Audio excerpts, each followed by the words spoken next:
A warm welcome from Amsterdam, and thanks for tuning in to a new episode of Game Consultant. Your host of today is Reinout.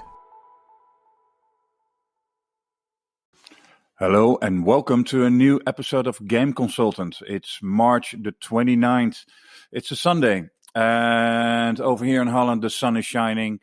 And yeah, obviously, as you know, I always kick off with some news, but I wanted to give some highlights on what is happening with Corona and gaming. Some very, very interesting reports, PR, all kinds of stuff that is coming out. So around the globe, people's lives have been turning around by social distancing, the measuring. We have more lockdowns to make sure that we can slow down the speed of the spread of the coronavirus. And some people are actually using the isolation to explore new hobbies. I'll tell you mine. I'm actually lifting some weights at home, trying to improve my body. And actually I can do that before I start doing emails and these kind of things. And more people are doing it, you can do your garden. But for our industry, millions of people are actually turning to video games. So it's streaming services like Netflix that will grow. It's non-stop news that everyone is getting. So everyone wants to know something about the coronavirus, the data, how many people are infected, and how many people are unfortunately dying of this. So hundreds of folks are actually playing online battle games like Fortnite, Call of Duty, but they're also buying games like Animal Crossing is doing record rates at the moment. They're spending more and more time on downloading new titles on phone and console. I mean, it's enormous at this point.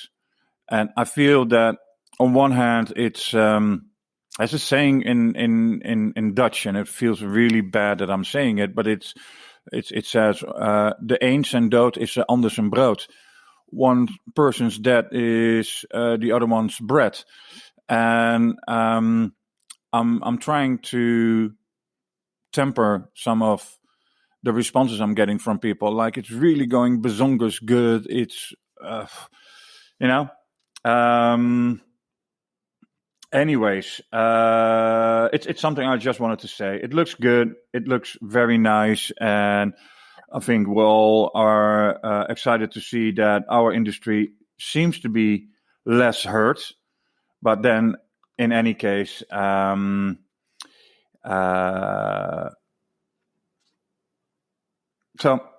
here's a fact. People are spending more money in games. Some companies are seeing players spend up 40% more on in-game items. And then people are signing up for more subscription game services too. Yes, I read that also. And when they're not playing games, they are watching other people play. Daily viewership at Twitch, Amazon service, has jumped 31% up.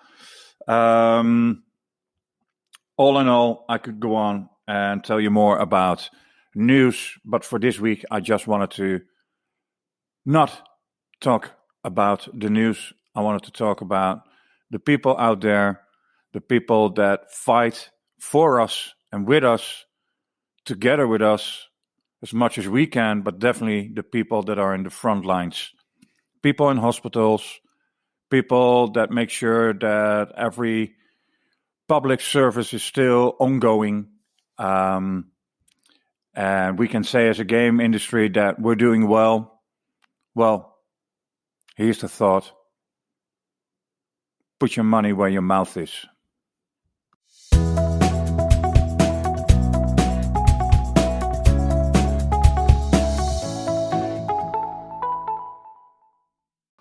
So every week we have Cris Reed doing his item about esports. And, very well. He came up with Reed Things, and I like it. Do check him out. It's Cris without the H. Cris Reed, double E, and he has some very nice shows, live shows on LinkedIn during the week. I always enjoy watching him, or at least listening while I'm working, and so maybe you want to check it out. In any case, Cris, come on in. Thanks, Reinhard. Welcome back to another Reed Thinks. I want to start here. Investing in esports means more than just teams. Now, don't get me wrong. Obviously, teams are a huge part of the esports space. Let's make sure I make that clear from the top here. But I think when people, potentially, I guess in the mainstream, they kind of first hear about esports for the first time and start doing research, things like that. All they really see are the teams and organizations that make up the space. While that's important, on the investing side, it's really important to understand that there's another layer and there's another world when it comes to esports. And that is the tech infrastructure that's creating the support for the space. It's such an important topic to talk about, and it's really interesting that, a lot of the companies, a lot of the tech that's being built is in the private market. So there's private and public companies in esports. The public companies, there's just very few that are listed publicly. So for example, like Super League Gaming, Astralis from the team side that comes to mind. So most of your tech platforms are private companies, and most of your teams are private as well. So when we're talking about the investing side of esports, mostly you're talking about the private side of the industry. The tech startups within the esports space is really fascinating what's going on, and the next year or two is just going to see a lot of innovation. That's a number of the conversations I have with startups that I work with, and just conversations in the space, seeing what tech's being built, how this is going to create a higher floor for the industry, because some parts of the space has really moved fast, and it seems as if like the tech support for the experience for certain areas needs to get better, and these tech platforms are going to create that. So it's just really fascinating to see what that's going to look like. So everything from virtual events for the space, using 3D worlds on a virtual event side, obviously with what's happening over the last few weeks, the coronavirus, how that's going to affect communication. Also, the health and wellness of players and organizations, walking them through that process of mental health, physical health, how that pertains to their performance, and then also career longevity. Also, like I call this like the 2 layer for tech. So when it comes to streaming, Twitch and YouTube streaming really hasn't changed for many years. So what's the next layer going to look like for engagement? There's a lot of really cool concepts that I've talked to people about what that's going to look like. So that kind of the 2.0 layer for streaming will be really interesting. And then also skill-based betting and gambling. Obviously, that's going to be a huge part of the space.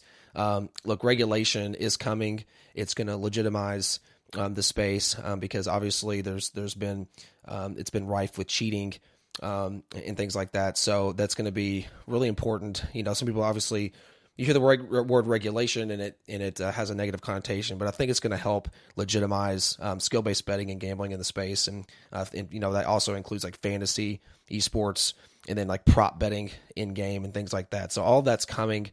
There's some interesting tech out there. I've had some interesting conversations. That's a lot of what I do is working with startups specifically in the tech space of esports. So really interesting stuff. I can't wait to see what happens over especially the next few months. It's going to be really, really cool to go through those experiences. But hopefully this helps. So private versus public esports companies, how you get started. As a private investor, I've had so many conversations with angels, VCs, and family offices about involvement and things like that, and just the conversations around it starting to make more sense as this infrastructure gets put into place. So hopefully that you guys enjoyed this. And we'll see you guys on the next Reed Thinks. Thanks, Cris. And just a perspective from my side. I was reading the other day about investors that will get seriously injured by their current investments, and that might lead to a stop in new potential investments. I always look at it from a way that you always need the first investor. And that's what we call seed or pre-seed, or even a step before, friends and family. Now, the friends and family, I think that will be cool. Everyone wants to help someone nearby, close by. But then it becomes the seed or pre-seed.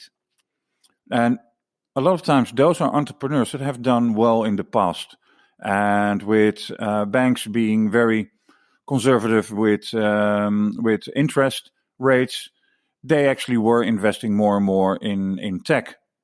And what VCs are saying, venture capitalists are saying, they expect actually that this large group of investors, so serial entrepreneurs, former entrepreneurs that have secured some cash, they made some exits or whatever, they got money in the bank.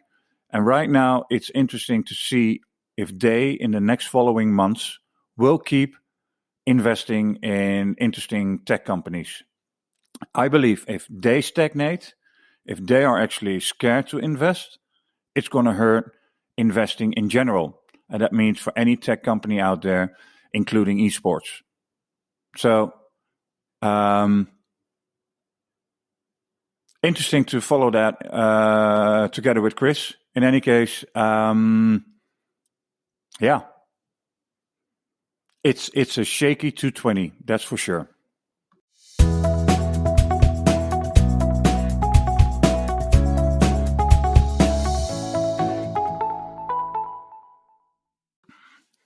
So I have Doki Tops of Utomik today in my interview, and some people are saying, yeah, it's quite long, and then I always respond like, okay, so if you're watching a Netflix series of 50 minutes, that's short or something. Yeah, some interviews could be boring. I really don't care. There's always an audience for it. So as said, I'm not doing this for a shitload of listeners. I'm doing it for people that might have an interest. And then in this case, specific, it's about Utomik. And they are what they call the Netflix for gaming. They want to do something for indies.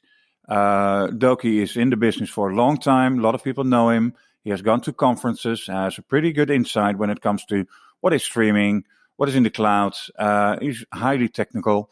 And yeah, if you're very commercial into business development, you might actually want to say, hey, bye, Ryan. See you next week. Fine. But if you have an interest in the look on the future when it comes to cloud or streaming, then this next interview could be very interesting. And that's why I'm doing it. So let's give it a start. So today it's about streaming, it's about HTML5, it's about cloud gaming, it's about a lot. And it's dazzling, all those words. We've seen Google Stadia coming to the front.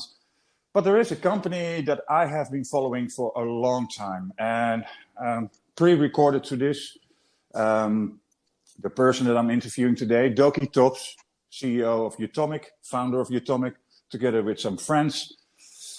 He's basically saying that the concept is already there since 1996.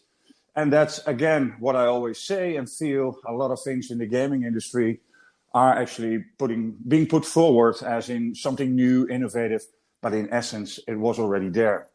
So Utomik.com, we can actually say the Spotify or the Netflix of gaming. And obviously, I will ask Doki to elaborate a little bit more about Utomik, but also today, I want to talk to him about cloud, streaming, all of that, online, what is it? And well, first of all, Doki, no problem. Thank you for joining this. Top. In Dutch, I always say toedeledokie when I'm talking to you, because it always makes me very happy, because we talk about everything and it goes back and forth and always about the essence of what you're doing today. So let's get down to it. If you had to explain Utomik to someone that is a noob. All you can eat gaming, 1,000+ games in one easy subscription. And you get to play the games really fast because you only download a really small part to get going. And then we know exactly what you need before you need it. So it's there while you're playing. So you can start playing fast and easy with one click. That's it. And yes, that's anywhere in the world. China is a bit of an issue, but other than that, it can work everywhere. And the tech scales from slow to fast connections. Yeah. Some Some people call this even a form of cloud gaming, which is funny. It's file streaming or chunk streaming or how you would name it. Yeah. And so someone would actually go to utomik.com. Yeah. You can do that via your PC, download. Just a normal what client. Are you download? A like client of that you Utomik, would usually right? use, and then the games still run on your PC, unlike with cloud gaming. But we'll talk about that more later. Yeah. So that's what we do. Yeah, exactly. So tell me a bit about Utomik, DNA, number of people. At our DNA, we were founded from a company that used to sell, license out technology that made it possible to get big MMOs to be playable faster. An older version of the technology, which required a lot of work on the game. Currently, our technology requires 0 work on the game. Yep. And then I think that's where we came from. And we were founded from that company, thinking about what we want to do back in 2013. If money wasn't an issue, what would you want to start, and what is the next big thing in gaming? And then we said subscription gaming is going to be the big new thing, because it exists for music and for film, but not for games. Part of it was technology. A lot of people have tried it with streaming. And we felt that our technology was more cost effective and more scalable. And that's how we started out. And we learned a lot along the way on a different topic. Yep. That's maybe nice, but we wanted to keep this a bit more focused on cloud and distribution. But that's more about licensing and getting the games industry to embrace a new model, which was tough. But we made it. Yeah, and if you look at the titles, if I listen correctly, you said 1,000 titles. That's a shitload of games. Okay, and tell me about something about the games. So any category? We've got a lot of. There's some genres that we're not that good in. It has to do with we do everything without any code change or any changes to the game. So we just get a binary from our partners, and then we do the rest, or a Steam build. I would say we have it ranges from casual to RPG to shooters to anime games. So we have a breadth of titles. I'm going to be honest, we're less good in sports and in racing. But those are also they're niche markets, and with sports, essentially, you only usually per sport have a number of sports that are popular, and then there's one game that's relevant, maybe 2, right? For soccer, it's FIFA, which is owned by EA, so that's a no-go area, and then you have NBA 2K, but they now have microtransactions, which is harder. Then you have NFL, and then you get more of the niche. Formula 1, Formula 1? Yep. Recently, people are now, Codemasters, which is Formula 1? Is that Codemasters? They are the lords of that game. Yeah. It's a bit like FIFA. Yeah. I think they're doing a good job with it. Big Formula 1 fans. Yeah. I'm going to ask, I had Frank, I was chatting with Frank, CEO of Codemasters, so I have him in the show a couple of weeks from now. We'll ask him. Yeah, we'll ask him about it. What the F? But anyway, so sports is that okay? Then a quick off question. Any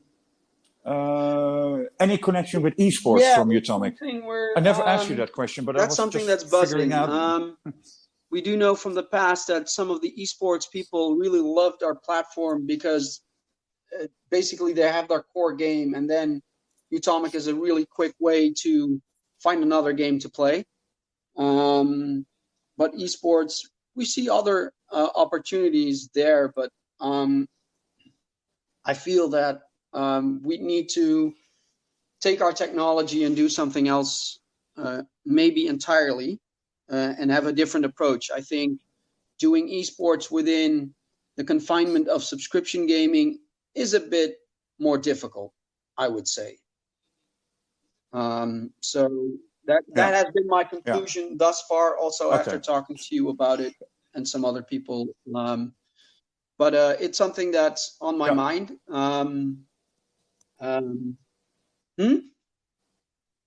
It's buzzing. Yeah, it's buzzing. And it's probably buzzing. Something will come out in the coming, I don't know, months. Not released, but as a business concept. Or I've been talking to some people from Team Liquid, top people.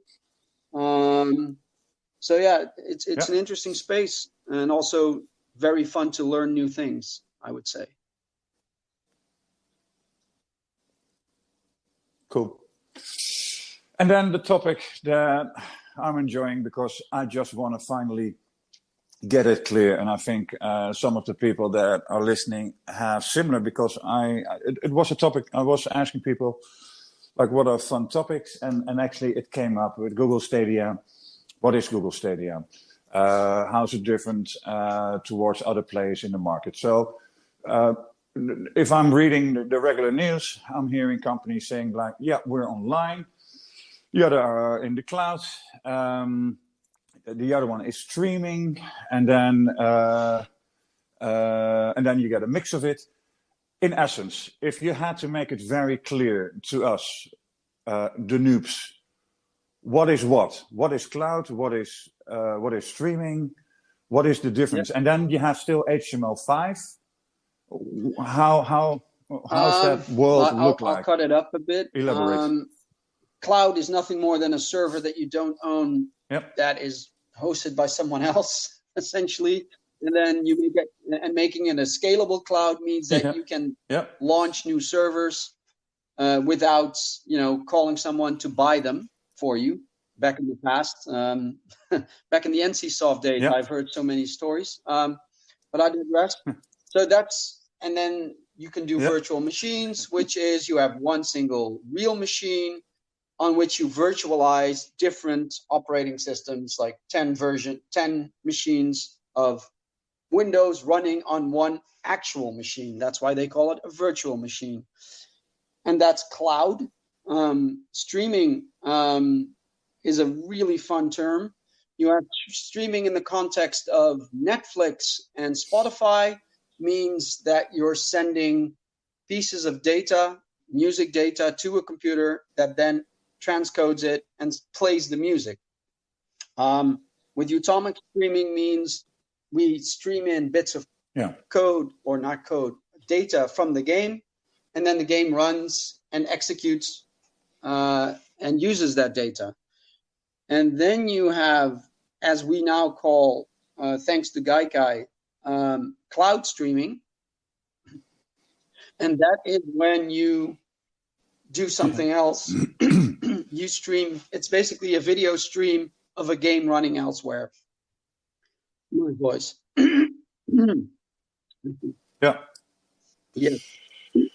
Going back to Gaikai, that is, when was that? Gaikai 2008, 2009, 2010? Was founded a bit earlier. I believe it was 2008, 2007. Yeah, but they sold to. They sold to Sony. Yeah, so they sold to Sony, right? Yeah, and that was around that time. I was just saying 2010 or 2011. Cloud gaming is much older than that. If you from the core How of old? it, the first version of Windows that has a remote desktop, the first cloud game ever played was Patience, which is playing Patience through a remote desktop. And that was on Windows NT4, I believe. And that was back in 1996. So you could take over somebody's system, and that system would send a stream to the end user to get the visual results. Of course, it was not high performance, and it wasn't meant for gaming. It was meant for doing remote supports. But I think at the core, if you look at cloud gaming, it is a remote desktop that runs a game and then sends the feedback, the visuals and the sounds through a video stream, and gets a stream of input. That's what it is. And The only innovation. Why? Yeah, sorry. So why was Gaika? I don't know if you have insights on it, but why do you think PlayStation did buy Gaika? That's the first question. Apparently, there was something, I guess, then with streaming or cloud, and we're talking to 10 to 11 or whatsoever, and then it's about 7-8 years later, then suddenly it burst. It's like everyone is on stage during 2019, early 20, to say something about. So why did they get bought? I think Gaikai. I have some inside info. Our legal person used to work for Gaikai a long time ago. Also for On Live. So that's a smart move for us, also from a licensing perspective, getting to know that. But the key thing that Sony saw in Gaikai was Sony had a really big problem. They were going to launch the PS4, and the PS3 had this really wacky architecture. Their own processors with their own operating systems. I'm going to emphasize this because it's going to remind you of something that's just launched. And then they really wanted to have compatibility of the PS3 titles going onto the PS4, right? Because if you launch a new console, having that compatibility is really huge to get the product out there, right? To get people to buy another one. Because if the new one makes the old one useless from an architectural perspective, that was the case. So they really needed a solution. And then Gaikai sold to them that, we can do that. Then we do the cloud gaming and you make racks full of PS3s that then run the games. And, it was a remote desktop, not running on Windows, but on PS3 machines. And then you can still play all the PS3 games on your PS4. So that was the promise. Sony saw a huge problem. And the irony is that the funny thing was Gaikai was in a really bad position. Maybe they were about to go bankrupt, which, there was no business model. It was hugely expensive and making money was hugely difficult. It was an exercise in how do you call it? Research, R&D. And then they found this, and I think they did it brilliantly. They got sold for $380 million. But the funny thing is then Sony thought they bought a solution, but then everything needed to be re-engineered because there was no PS3 compatibility, of course, because they needed to build the tech on PS3. And I believe 2 years later or more, they finally got something live with Sony streaming service. My brain is getting away from me. The name.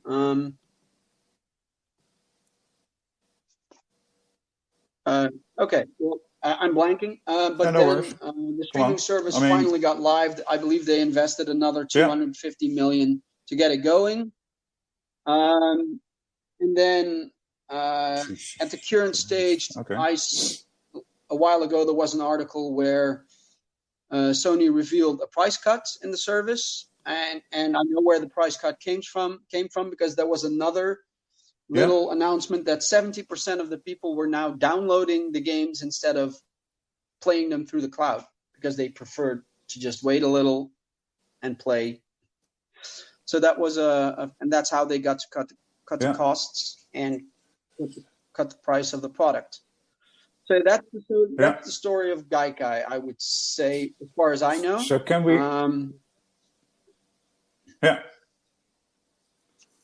And then a quick in between then. Interesting what you say. So the audience, the mass, basically feels more secure to have it itself. It also has to do with the quality they were providing. I mean, hard drive. Of course, we test stuff, and then I tested it, and then it's like, if I could choose, I would choose the other version as well. So I think you really need to provide an experience that somebody is asking for. That has been the thing. And maybe a good one to name is also Playcast. They were one of the first ones to launch I believe it was Playcast with a French telco in the early 2000s. They did it for casual games.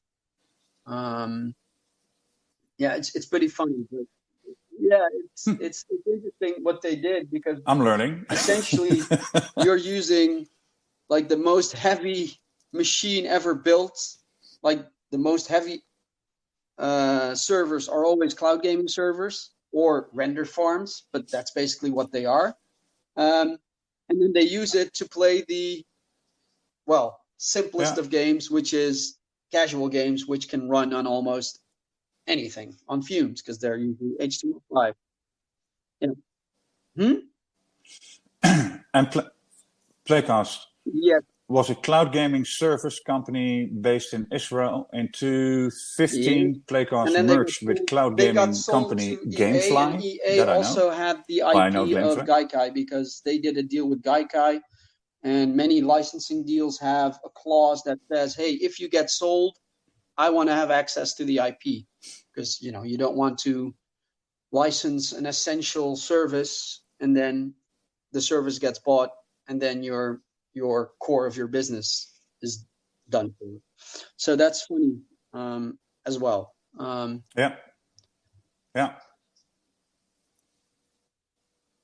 Funny because they also say cloud gaming services. Then they have GeForce Now.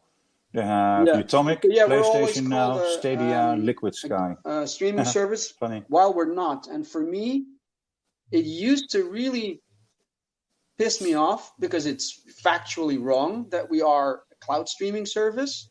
But the funny thing is, when we started to launch Utomik in beta in 2016,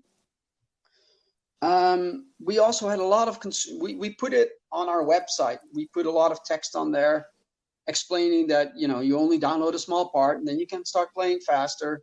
But a lot of people said like, your streaming tech is so awesome, it really works, I have no lag, I have no issues. And I was like, I had more hair back then, I was pulling my hair like, but we're not doing that. But then it dawned on me. And I think that has been a really big lesson on also as an entrepreneur. People don't give a damn what technology is delivering their product. They don't. The only thing they care about is, hey, you do it faster. Yeah. That's really nice.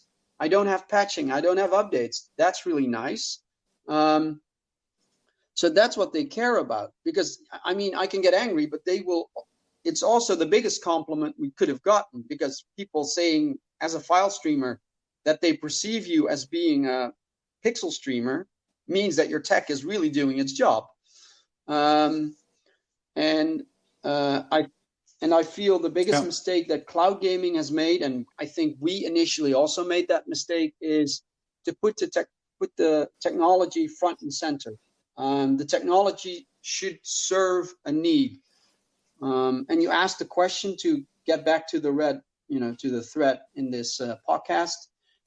I feel that right now, for the first time, there are cloud initiatives that really are starting to serve a need instead of being just a technology play.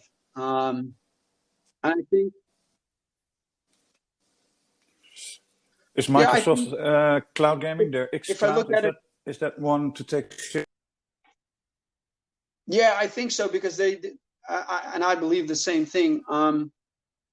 Cloud gaming is going to grow. We're now at a stage where 5G will increase the percentage of time where the reliability of cloud is good.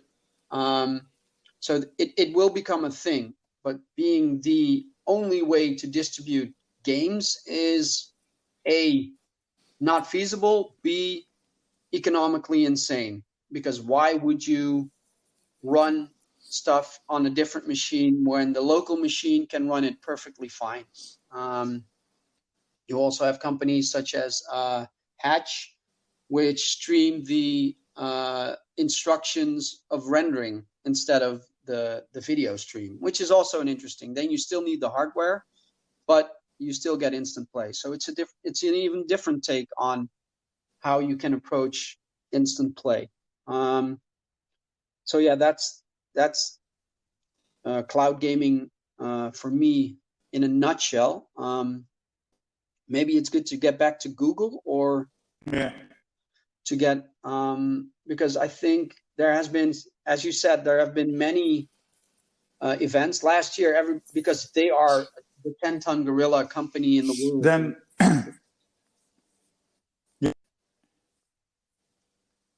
yes.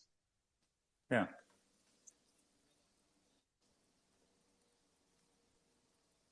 Okay. Yeah, no. I was listening. So the thing is that from the perspective, indies, indie game developers, which is a large community, and Stadia is the xCloud of Microsoft. Everyone is saying something about it. As a developer, I mean, what does it mean? I mean, what is it that you have to do in order to bring your games to the cloud or bring your games to? Because everyone is saying, like, Apple is yelling and Google is yelling, and bring the games to us. What does it mean in terms of development process? Indie, what is it that you need to do? On what is game it easy? You're building. There's basically two categories, or you have. We're also there have secretly been already some partnerships with companies having Utomik run in a cloud, because we're a PC platform, and guess what cloud is? It's a remote desktop that runs a PC platform. So you're going to need Utomik to run your games. With us, it means that you have to do nothing once we run in we connect to a cloud service. So there is no extra development. When it comes to Google, they have their own operating system. Remember PlayStation? PlayStation 3 specifically. So they have their own thing. And then they have their own SDKs to make use of some extra features of the cloud gaming. And that has made it really difficult for developers to work with Stadia. That's why Stadia now has a partnership with Unity, so that developers that use Unity probably don't have to do as much, or maybe nothing, to get a game to run from Stadia.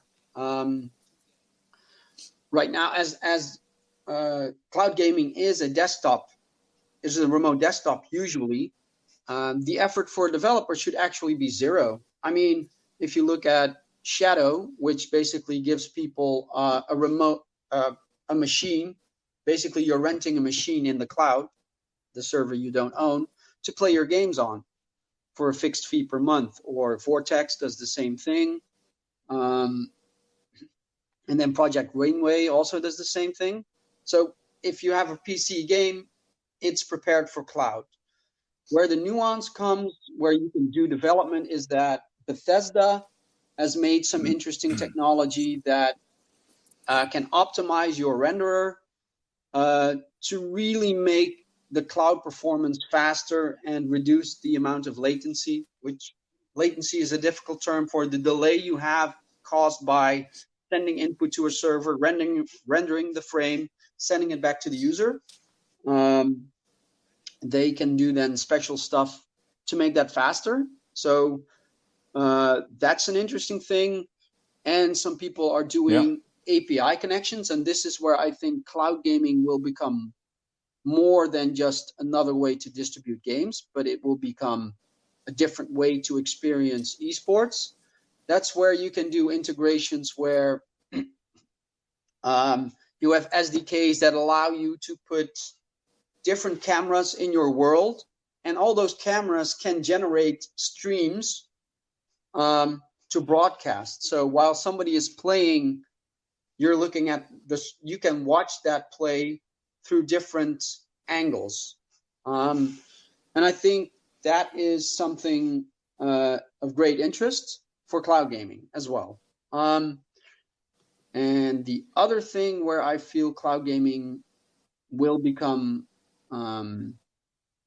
really interesting is in multiplayer, because as soon as you do multiplayer through a game that runs through the cloud, you do not have any of the limitations that you usually have with multiplayer. If you have 1,000 players on a server for, say, World of Warcraft, it doesn't work because all those people they need to get data from all the other 1,000 people, and then the pipe is just too small. There's too many messages. But when you do it on a cloud, this server is connected with gigabit pipes to other servers. So then the multiplayer, you can all of a sudden you could make a game that has 10,000 users simultaneously in a real-time world, and that's when it gets interesting. But we digress. This is more the future. This is, for me, the positive side that will come. It's not there yet, but that's an interesting positive side of things. So yeah, that's a more of a broad stroke of cloud gaming for me. I think there's some very big specifics, but I think you could talk about that talking economics could be an entire, episode. Tech is also, I know quite a bit, but we've built prototype once, but I think tech should be talked about a bit less now. I think it's more about what you can do with it. That makes it more interesting to me.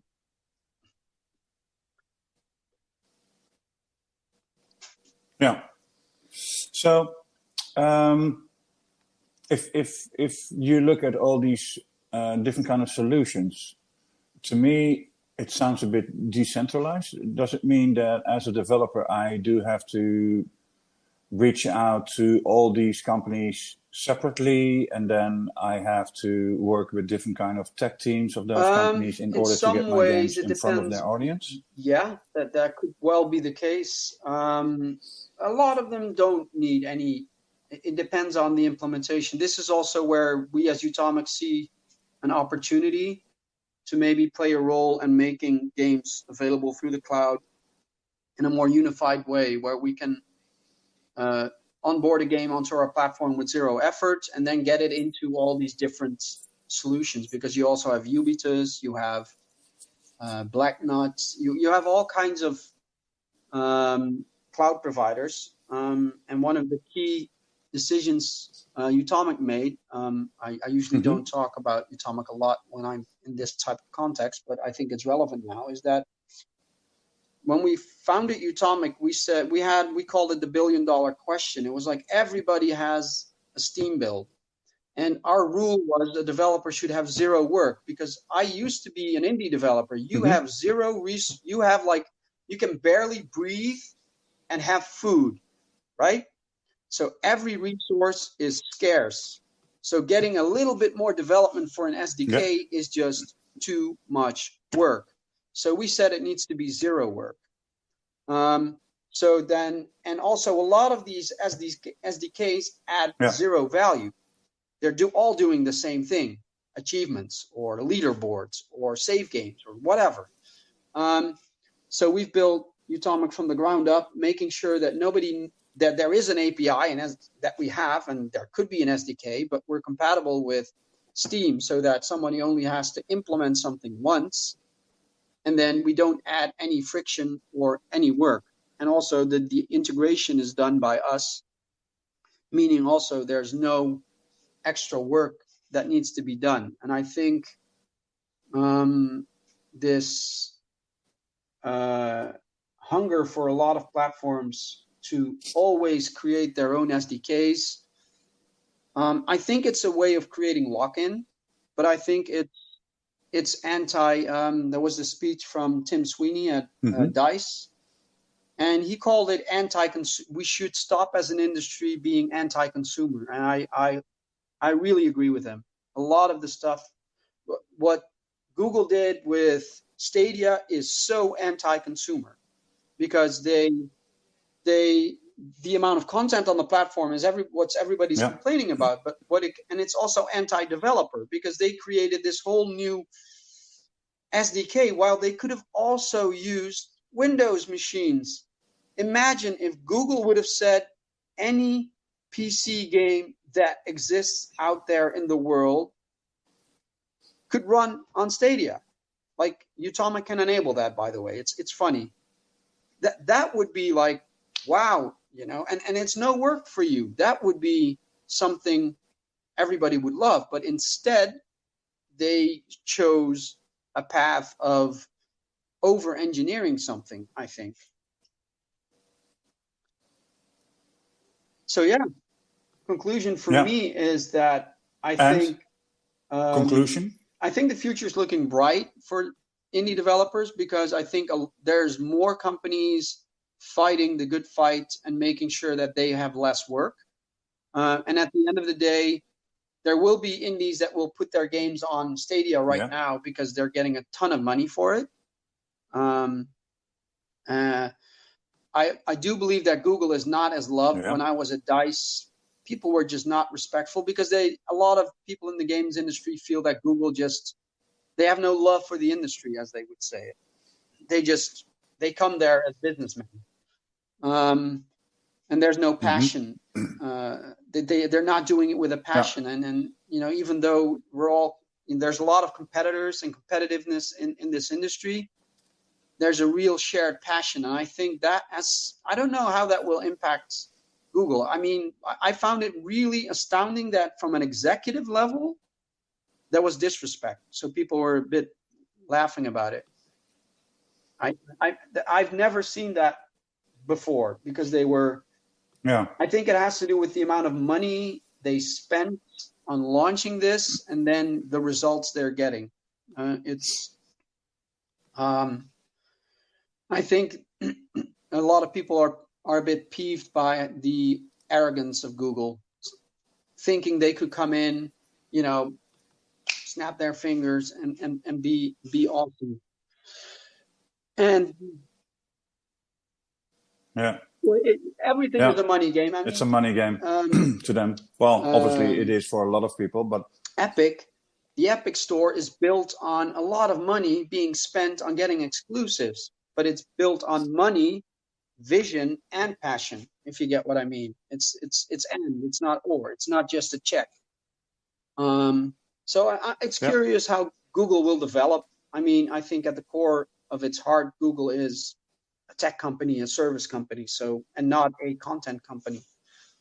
But they're transforming themselves with Google Music, and YouTube now has a TV component in the US live. So let's see. I don't know. Yeah. All right. Going to our last question. Obviously, we're dealing with Corona. I saw MTG, who has ESL under their belt, saying like, hey, online, all good. Offline, the event's obviously not there, no merchandise. So online is making the revenues look good, but still it's less overall. If you look today, I mean, for Utomik, obviously a lot of people can play games. What are your expectations for 2020 for Utomik? I think for us, we're going to push through our more B2B2C focus and B2B focus. We're looking at getting ourselves out there through other partners, and we're getting more and more traction there. So that's good. Since Corona, activity on the platform has increased by, I believe, 25 to 30%. So the irony of things is that I think for a lot of gaming companies, Corona is a positive thing. My approach to Corona has been only to look at it from the bright side. I mean, there's a lot of misery out there, but you can't really fix that. I can only behave nicely. But what I do see is that remote working is working a lot better. I think I do feel for all the developers out there that are trying to get their games demoed. I do want them, maybe if they like, to contact us, because that's one of the things where we, as Utomik, since it's so easy to onboard games onto our platform, we're looking into being a virtual how do you call it, playground or the show floor, essentially, where you could demo your games to a select audience. Because I talked to some developers and they thought that would be very valuable. Yeah. So that's how we're thinking how we can help. There's no strings attached, by the way, for that. It's just if you want to be able to demo your game to a select audience, we can make that happen easy. So yeah, Corona is, I think, it's also showing the weakness of our society, I guess, and of just-in-time delivery and of globalization. But this is a total different subject.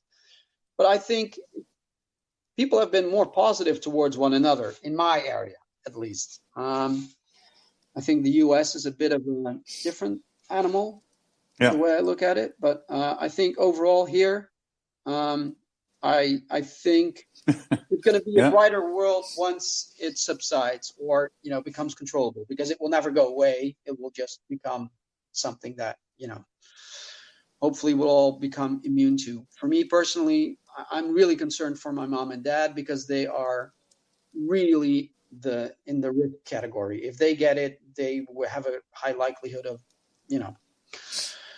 So that's a bit difficult, I would say. That is for me the hardest, and also to see them, because they're basically, almost locked up.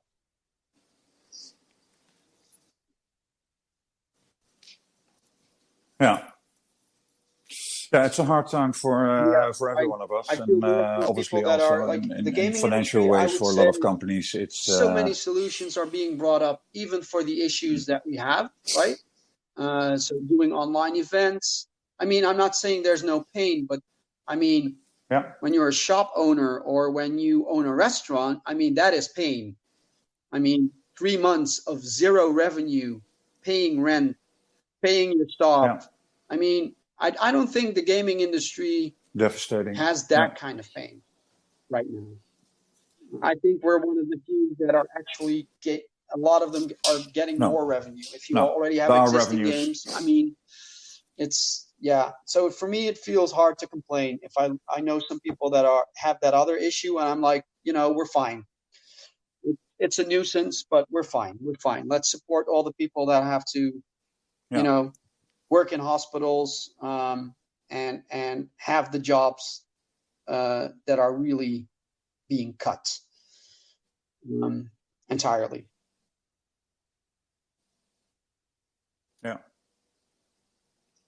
Yeah, cool. Well, Doki, thanks for the interview, and thank you. Very insightful, and I did ask you per email to send me a short description, and also I would like to know a little bit more about the platform, the stage that you can give indies to showcase their product to other people, which could get it. Can actually be quite handy right now. Cool. All right. Well, thank you very much. Yes, and, it was fun. Okay. Enjoy your lockdown. Cheerio. Bye-bye. Talk soon.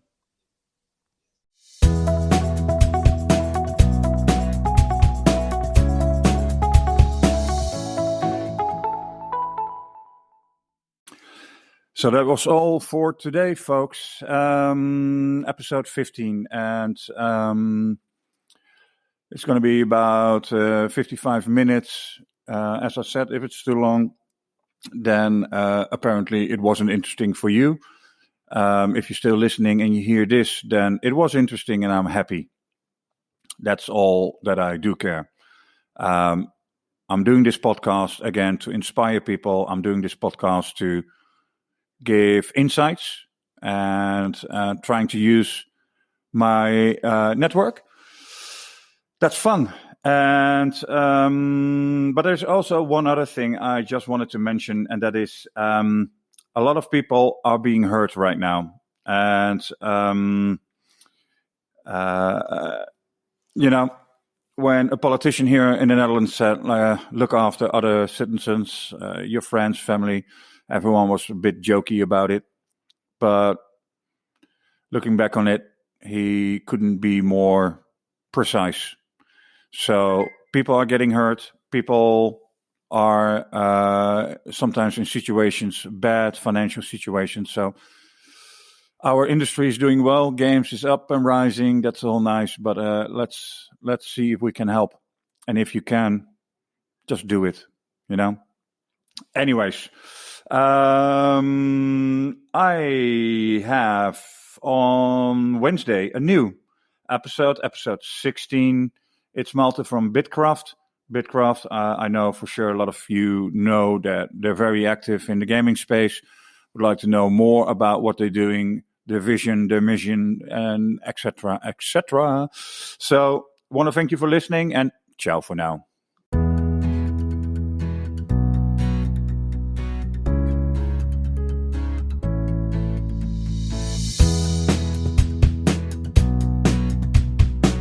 This was all for today. Thanks so much for listening to Game Consultant. Tune in next week for a brand new episode. And remember, do share this podcast with other members of the games industry.